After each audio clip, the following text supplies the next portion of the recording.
এগেইনস্টে FIR launch করা হয়েছে।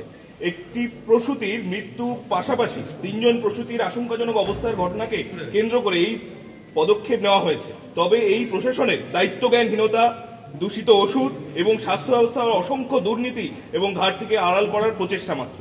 সবচেয়ে বেদনাদায়ক বিষয় হলো এই ঘটনায় জীবন বাঁচানোর জন্য আপ্রাণ চেষ্টা করা অন ডিউটি জুনিয়র ট্রেনি ডক্টরদের সমাজের শত্রু হিসেবে দেখানো হচ্ছে। এই অপমান সহ্য করার কোনো প্রশ্নই ওঠে না।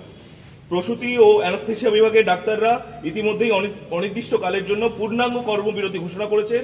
আমরা মেদিনীপুর মেডিকেল কলেজে ও হাসপাতালে সমস্ত জুনিয়র ডাক্তাররা এই নৈতিক সংকটে আমাদের সহকর্মীদের পাশে আছি এবং জানাচ্ছি আগামী শুক্রবার 17 জানুয়ারি 2024 সকাল 8টা থেকে সম্পূর্ণ কর্মবিরতি শুরু করা হবে এবং যতক্ষণ না এই কর্মবিরতি চলবে যতক্ষণ না পরবর্তী ঘোষণা আসছে।